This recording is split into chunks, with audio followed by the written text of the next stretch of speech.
Merci Jésus. Merci Jésus. Seigneur, je te bénis pour ces moments. Merci, je te bénis pour ce moment de partage. Pour encore un fort bien que tu veux nous faire ce matin. Laisse que ton nom soit sanctifié, laisse que ton règne vienne, laisse que ta volonté soit faite. Tu es le premier, tu es le dernier. À part toi, il n'y a point notre Dieu. Oh, tu es le premier, tu es le dernier. À part toi, il n'y a point notre Dieu. Alpha et Alpha, Alpha et Oméga. À part toi, il n'y a point notre Dieu. Alpha et Alpha, Alpha et Oméga. À part toi, il n'y a point notre Dieu. Oh, tu es le premier, tu es le dernier. À part toi, il n'y a point notre Dieu. Alpha et Alpha, Alpha et Oméga. À part toi, il n'y a point notre Dieu. Alpha et Alpha, Alpha et Oméga. Merci Jésus. À part toi, il n'y a point notre Dieu. Seigneur, nous te bénissons, nous te célébrons, car tu es Dieu. Tu es le commencement et la fin. Tu es l'alpha et l'oméga, l'étoile brillante du matin, le soleil levant de notre vie. Alléluia, Seigneur, nous te bénissons pour ce moment de gloire. Laisse que ton nom soit élevé au-dessus de tout le nom. Laisse que ton nom demeure au-dessus de tout le nom. Laisse que ton nom soit sanctifié au nom puissant de Jésus. Prends le contrôle de ce moment de partage. Règne à jamais. Merci Seigneur Jésus. Shalom, shalom bien-aimés. Je vous salue au nom de Jésus. Comme vous savez, je suis le prophète Shadrach Itumba, le responsable du collectif Lumière des Nations du Congo-Brazzaville. Je vous fais cette vidéo depuis la République centrafricaine. Nous sommes en mission. Par la grâce de Dieu, nous sommes arrivés. Comme lui-même, il a toujours été fidèle. Moi, j'ai toujours dit, c'est la fidélité de Dieu, fidèle. Ce Dieu est tellement puissant, il est tellement fidèle. Il est miséricordieux. Il sait faire des choses. Il s'organise lui-même pour permettre des moments de bonheur, des moments de joie, des moments de paix. Voilà pourquoi, Seigneur, j'aimerais vous reconforter là où vous trouvez que votre Seigneur que vous priez, c'était un Dieu fidèle. Tout ce qu'il vous a dit, tout ce qu'il vous a promis, toutes ces choses finira par s'accomplir. Je crois fermement à sa fidélité, que le Seigneur vous assiste encore, vous fortifie encore. Là où votre foi est refroidie, que le Seigneur vous donne encore de la force. Et là où tu es tombé, que le Seigneur te relève encore. Relève-toi là où tu es tombé, au nom puissant de Jésus. Que le Seigneur vous bénisse. Ce matin, je viens pour faire un petit bilan de la mission que nous sommes en train d'accomplir en République centrafricaine. Je suis arrivé ici depuis disons le 15. C'est une mission de mois, je vais repartir le 12. En tout cas, le Seigneur est fidèle. Dieu est fidèle. Tout ce qu'il nous a dit depuis Brazzaville, nous sommes en train de voir ces choses s'accomplir au fur et à mesure. Non, ce Dieu est tellement bon. Je bénis ce Dieu. Je bénis le Dieu de mon appel. Je bénis le Dieu que toi, tu te procèdes dans ta maison et tu pries, tu célèbres, tu loues dans tes louanges, dans tes cantiques, dans ta adoration. Tu ne cesses d'adorer ce Dieu, que le Seigneur t'assiste encore.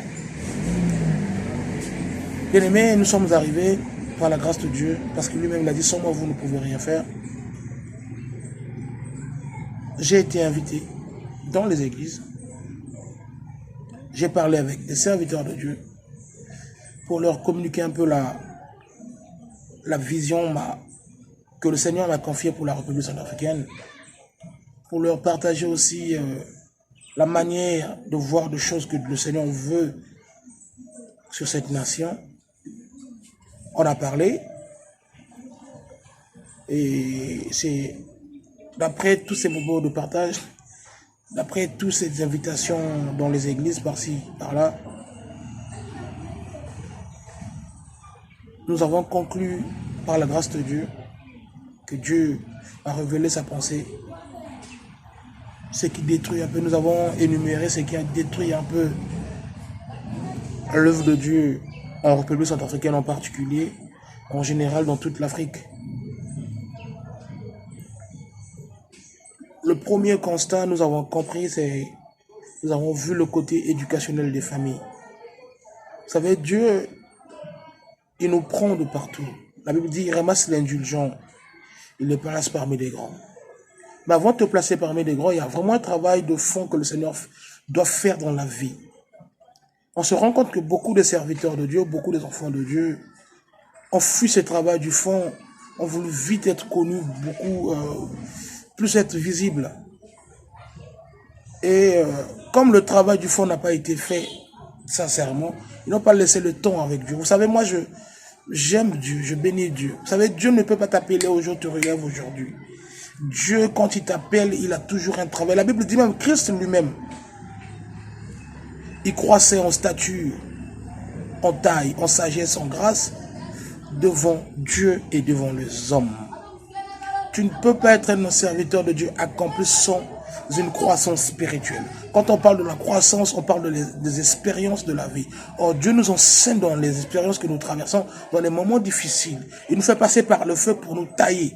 Mais beaucoup de serviteurs de Dieu, beaucoup des enfants de Dieu n'aiment pas ces moments de feu. La Bible dit, même Jésus-Christ lui-même le dit, il y a trois types de baptême. Il y a le baptême d'eau, il y a le baptême du Saint-Esprit, le baptême de feu. Le baptême de feu, c'est un baptême qui nous modèle, c'est un baptême qui nous forme, c'est un baptême qui nous taille. C'est accepter de porter la croix avec Jésus. C'est accepter beaucoup de choses, beaucoup de sacrifices. Mais il s'avère que beaucoup de serviteurs de Dieu n'aiment pas ce baptême de feu. Et ce qui fait qu'il y a beaucoup de dégâts dans l'église, parce qu'en fait, on vient de les familles compliquées, mal éduquées, bien éduquées, de familles pauvres, de familles riches. Mais on vient avec tous ces mauvais comportements, ces bons comportements à l'église. Et moi, j'aime vraiment un homme de la Bible que le Seigneur a beaucoup utilisé, qu'on appelle l'apôtre Paul. Il est venu avec toutes ces éducations qu'il a eu à recevoir de partout. Le judaïsme, tout ça, la Bible dit qu'il a fallu un moment que le Seigneur puisse renouveler son intelligence. Tu ne peux pas servir Dieu avec ton éducation de base. Tu ne peux pas servir Dieu. C'est vrai, ton éducation de base va jouer un grand rôle dans ton ministère. Mais si cette éducation elle est mauvaise, je te conseillerais de laisser Dieu vraiment te rééduquer pour que tu rentres dans le plan de Dieu, que tu sois un homme accompli. Dans 2 Timothée, il le dit.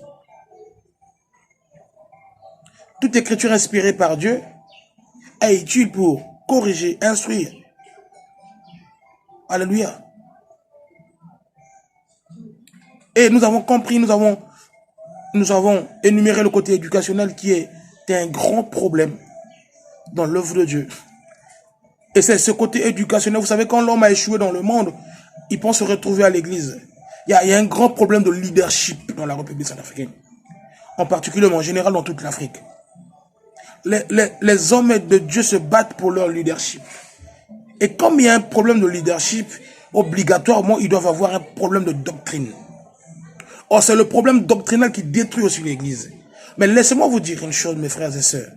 Il n'y a qu'une seule doctrine. Il n'y a qu'un seul homme qui a payé le prix pour nous endoctriner. Il s'appelle Jésus-Christ de Nazareth. Comme ils ont endoctriné, ils nous ont enrôlés dans sa vie. Voilà pourquoi on nous appelle chrétiens. Parce que nous sommes une moitié de la vie de Christ. Nous sommes endoctrinés par Jésus.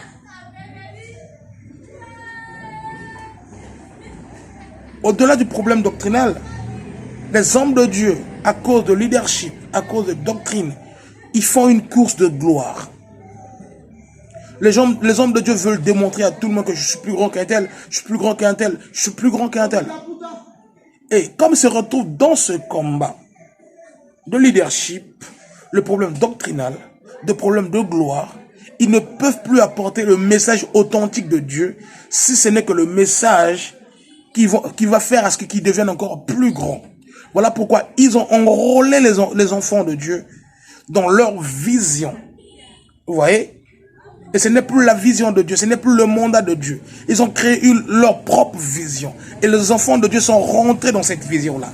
Et quand ils sont rentrés dans cette vision fait de cet homme plus grand que lui-même, plus grand que le ministère. Moi, je connais, la Bible dit ceci.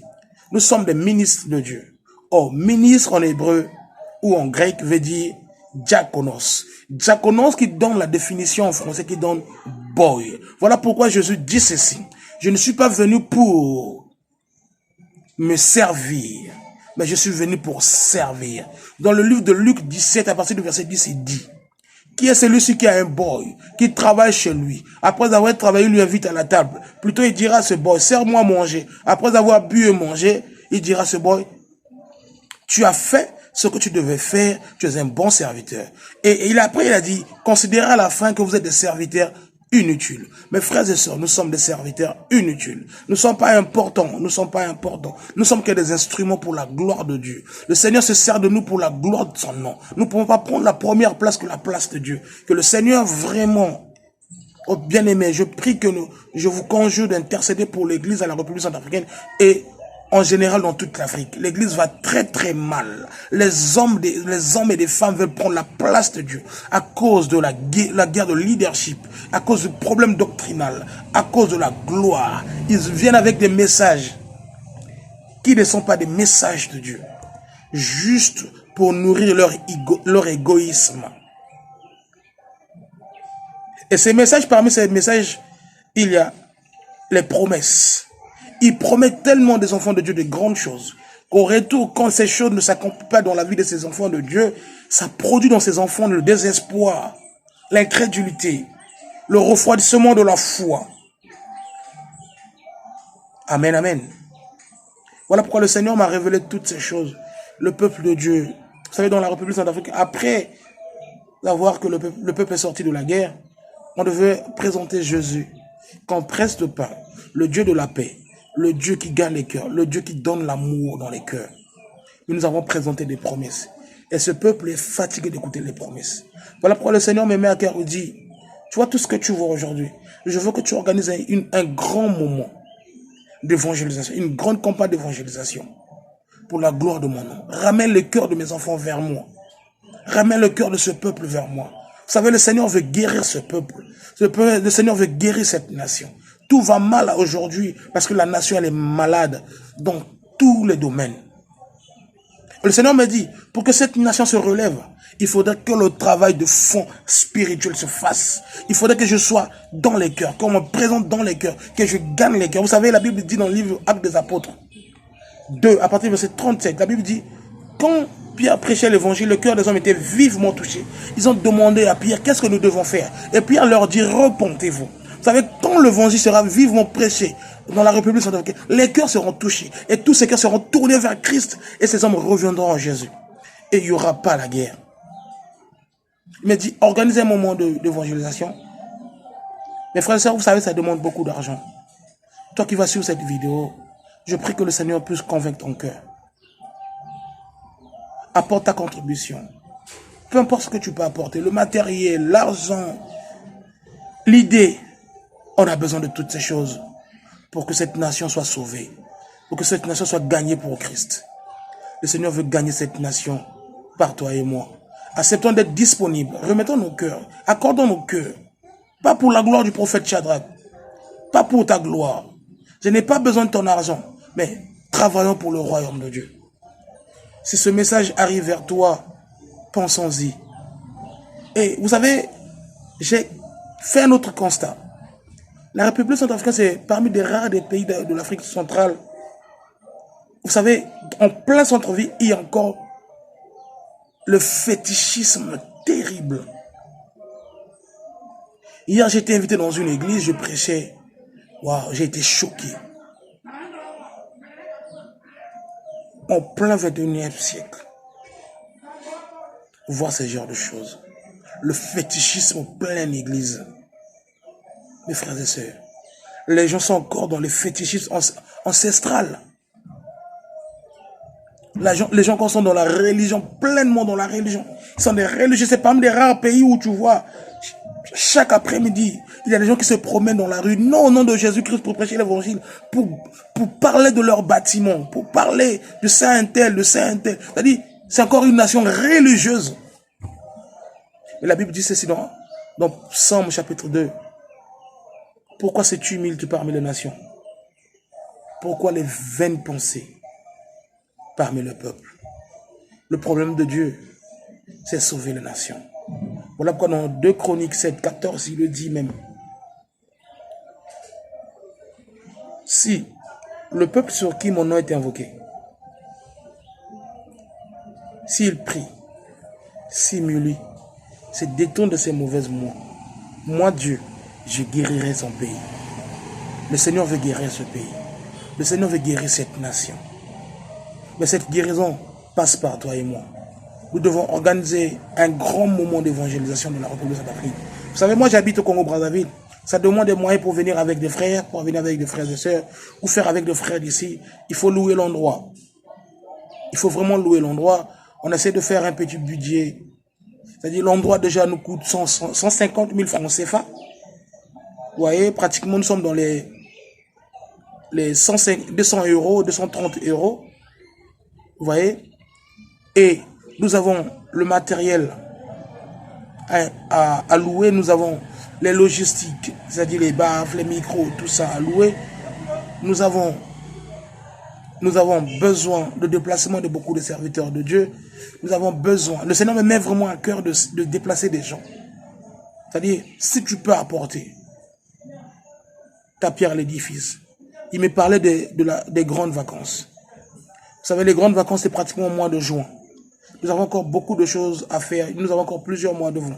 Si je crois qu'on a été créé par Dieu pour Dieu seul, si ce message te touche pour cette nation, intercède. Avant ce moment, je m'aimerais vraiment qu'il y ait des groupes d'intercession pour l'Afrique, pour cette nation centrafricaine.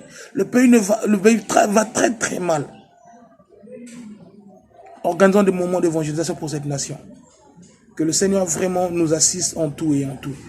Que le Dieu de gloire nous montre sa bonté, nous montre sa fidélité. Il nous faut organiser un moment d'évangélisation. Moi, je crois à ce que Dieu a mis en toi. Je crois au talent que tu as reçu de la part de Dieu. Je crois à la pensée de Dieu. Je crois à ce que le Seigneur veut faire avec nous. Je crois à ce que Dieu est en train de mettre dans ton cœur en ce moment. Accordons nos cœurs pour accomplir ces moments de gloire, ces moments de paix. Que le Seigneur vous assiste là où vous voulez. Si tu écoutes ce message, tu suis cette vidéo, je prie que le Seigneur te touche là où tu es. Je prie que le Seigneur te visite là où tu es. Tu apportes ta pierre à l'édifice pour l'avancement du royaume de Dieu. Que le Seigneur de gloire vous bénisse. Que Dieu vous assiste de partout où vous vous trouvez. Au nom puissant de Jésus, apportons la pierre à l'édifice pour le royaume de Dieu. Gagnons la République centrafricaine pour Dieu. Gagnons la République centrafricaine pour le royaume de Dieu. Gagnons la République centrafricaine pour le royaume de Dieu. J'insiste, gagnons la République centrafricaine pour le royaume de Dieu. Que le Seigneur vous bénisse. Que le Seigneur vous assiste au nom de Jésus. Amen.